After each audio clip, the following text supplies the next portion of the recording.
Welcome back to Talk of the Town on 99.7, 1450 WHTC and WHTC.com. We welcome you back to Talk of the Town for this Friday, January 29th. I'm Gary Stevens. And we will be open line following the 11 o'clock news. Normally on the third Thursday of the month in our 10:30 segment, we have an update from Holland City Hall, be it with Mayor Nathan Box or one of the Holland City Council members. But the third Thursday of this month, we asked the indulgence of the City Council to reschedule because of the funeral, and we carried it, funeral mass of former Holland Mayor Lou Hallisey. So at this time, 6th Ward Councilman Dave Hoekstra will be joining us and is joining us now via the Zoom connection. Dave, good morning. Welcome back to WHTC and Happy New Year to you, sir. Same to you, Gary. Good to kind of see you there.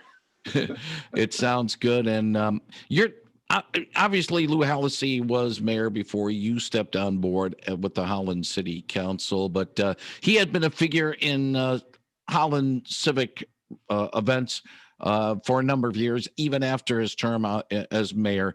Did you have any memories of former Mayor Hallisey? You know, he was before my time, so I never really got to know him personally, but you don't talk about anything that happened in Holland without Lou's name coming up. I mean, his legacy was very apparent when I came on board on council, and so yeah, he was an inspiration, even though I didn't really know him that well. All right, let's move forward. And if you have a question for Holland City Councilman David Hoekstra, he'll be happy to answer it at 395-1450, 395-1450. If we had our regularly scheduled conversation a week ago yesterday, we would have previewed the Advance, which is the annual Holland City Council huddling with city staffers to go over priorities as part of the budget process. That was held last Saturday. What takeaways did you get from the Advance, and what direction do you see this Holland City going in 2021-22? Well, the process, first of all, was obviously a little different because normally we huddle together in a room and get to talk to each other face to face and throw stuff on the wall and see what sticks. So this year it was a virtual experience, like most of a good part of life these days is. So that dynamic was a little bit different, but we were still able to have conversations back and forth. I guess if I had to characterize it, it would, this year, the flavor this year was a little bit more of a maintenance type of experience or focus. Not that we didn't talk about things on our mind, future things that we'd like to address, but you know, just because of the nature of how things are these days, a lot of the goals and priorities that we set last year are ongoing, as they normally are. You don't accomplish everything in 1 year, so we revisited some of that stuff. But there are a few things that we talked about that we thought were items that we would like to see focus on. One of them that surfaced pretty prominently was our broadband situation in Holland. We do enjoy, to some degree, fiber optic network that the BPW is in charge of and has distribution points throughout the city. But I think if COVID has highlighted anything, it's the need for accessible and high speed, high capacity broadband access, all the way from, as Brian was talking about earlier, from educational opportunities to teach our kids, to the way we do work, the way we shop, the way we even engage in entertainment. All that is changing and has a much higher need for internet access. So, and it even has an economic development component, as people probably become more used to working at home.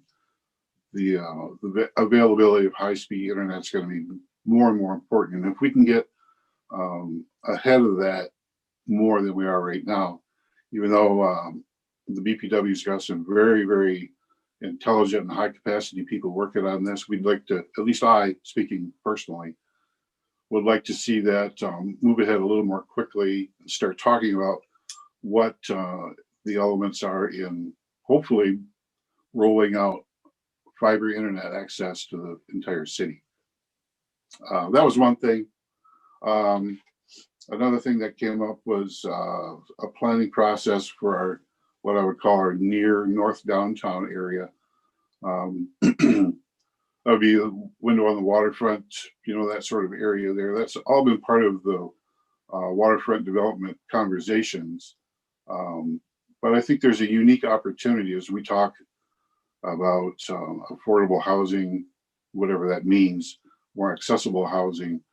The city owns a lot of property there, and I'd like to see some effort put into potential planning and visions for what that near north downtown area could look like. I think the city has an opportunity to use some of that property as a catalyst for future development. So the quicker that we can get into a process of looking at that, what it might look like, what opportunities we have, I think that's going to be the next new hot spot for development downtown. Along with that, you know, we talked about our energy emphasis, climate change. We have a group working on a reevaluation of our community energy plan. That's in front of us, in our minds, and much of the community is very much interested in that. We talked about diversity, equity, inclusion, and just a number of other things. So there are a few areas that we talked about that, hey, as we have opportunity, let's look at these things and start thinking about that as we maintain a kind of nebulous short-term future here as we try to navigate the waters that a lot of which we're just really not sure of. 395-1450. If you have a question for 6th Ward Holland City Councilman Dave Hoekstra, will be happy to answer it at 395-1450. David, I do want to touch upon the short term in the concerns that probably are evident about maintaining business, maintaining retail, commercial viability as the outbreak continues. Changes, the new variants, the pauses, the stay home, stay safe, and all that. We're starting to see some businesses fail. We're starting to see some longtime anchors in the Holland community go by the wayside. Maybe perhaps shown with the Alpenrose situation. We have the word today that the Detroit St. Patrick's Day Parade is going to be canceled for a second straight year, putting the specter of spring events for a second straight year being canceled, most notably Tulip Time. How concerned is City Council about maintaining economic viability in the short term while we're going through this outbreak? I think that's, we're very aware of that, put it that way. We know that, I think we had all hoped that we'd be in a better position now than we are. But obviously there's a lot that we still don't know. We can't predict. I think we're fortunate in this area to have a stronger economic base than a lot of other parts of the state, but we're still in a precarious situation. So there's a lot that we don't know, we can't predict.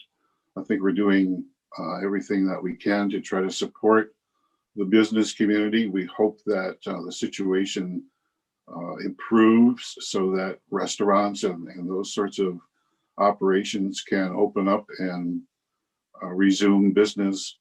But all of that, you know, obviously is sort of cloaked in an attitude of cautiousness.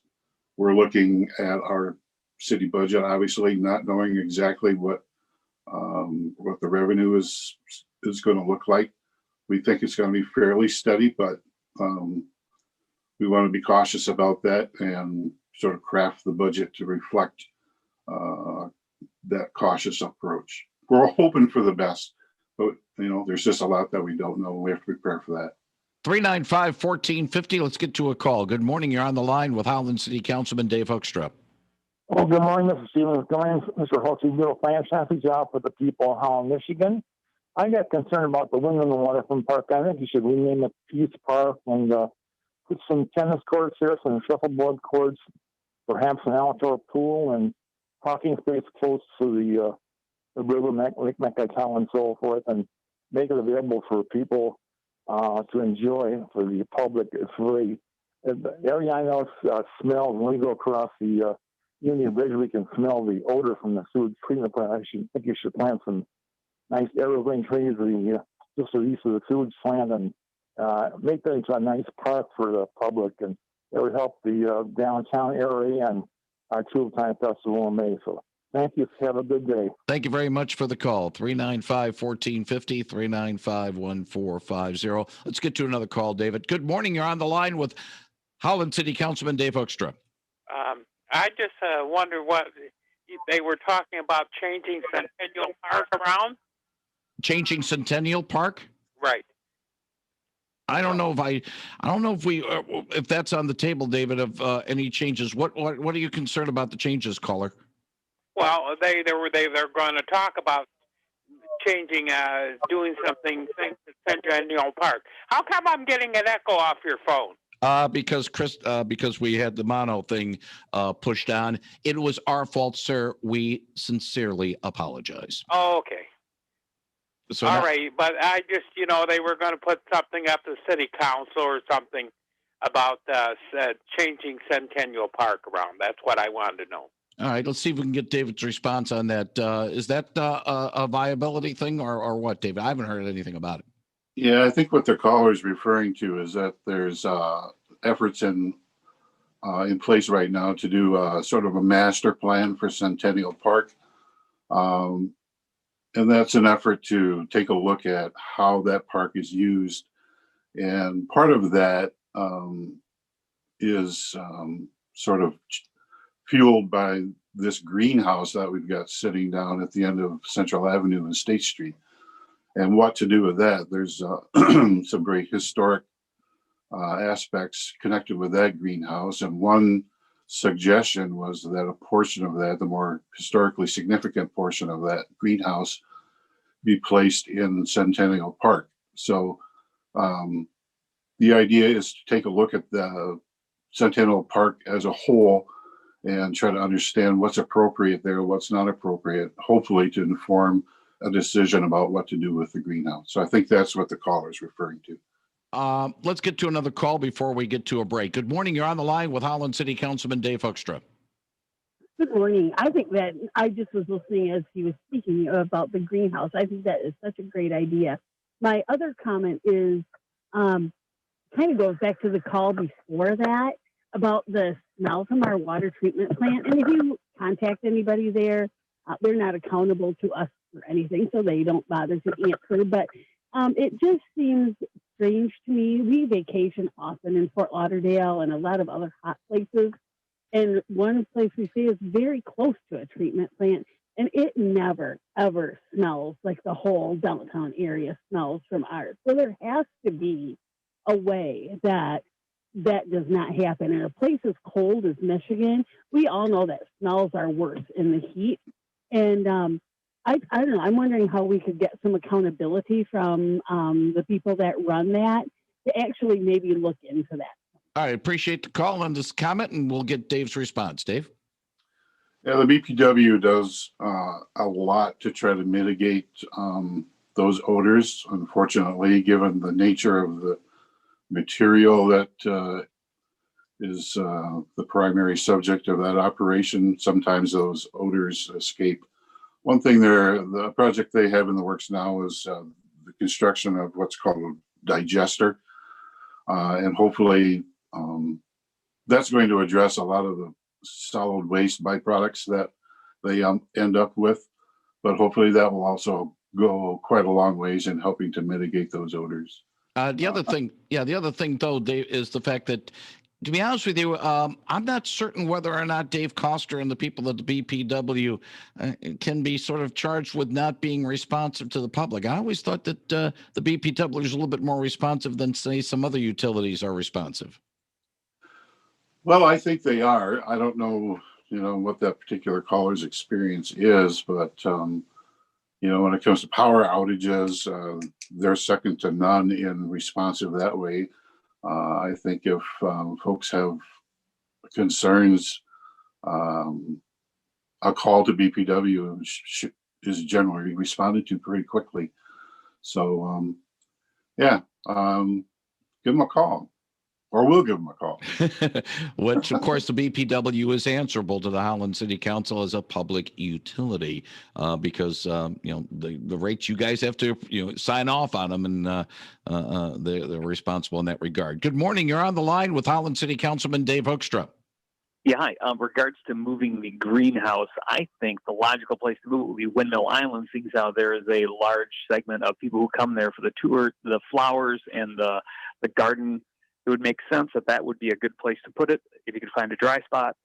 But it would seem like that would be it would fit within what Windmill Island has become, being a flower and garden destination. So that's my 2 cents. Centennial Park would be cool, but that takes up a lot of space. So, all right, appreciate the call. Thank you. 395-1415. To be honest with you, I kind of agree with that caller, David, in the sense that Centennial Park is limited. You really can't expand it that much because of the nature of where it's located, and I think, to be honest with you, Windmill Island would be as good a spot as any. You want to move that greenhouse? Well, Windmill Island was one of the locations that was suggested, and that's certainly not off the table. I think one of the pieces of rationale for considering Centennial Park is that if we use that as a venue for small gatherings or something, we do have snow melt literally feet away from where that could be located. So that could be used as heating and cooling and so forth. But nothing's cast in stone yet. So that's a very viable option. I'm going to be frank with you, David. The greenhouse moving might be, quote unquote, a luxury right now for the city of Holland. Yes, I know Holland has been very good about taking care of this. Its stewardship is financial stewardship has been very well in bad times and in good times. This isn't the time right now, I think, that to talk about moving a greenhouse when maybe there's some other more pressing things that need to be taken care of first, especially in this economic climate. Yeah, I wouldn't say it's super high on the list, but it's when it does occur, there's a fair amount of planning that needs to go into that. So better to talk about it sooner than later. But I'm sure it will be a little while before that happens. Dave Hoekstra, the Holland City Councilman. I want to thank you very much for joining us today on WHTC's Talk of the Town to talk about some of the issues involving the city of Holland. Wish you and all the council members well during 2021. And I know that we'll be chatting again sometime in the year. Dave, thank you very much. My pleasure, Gary. Good seeing you. Thank you very much, Dave Hoekstra, 99.7 and 1450 WHTC.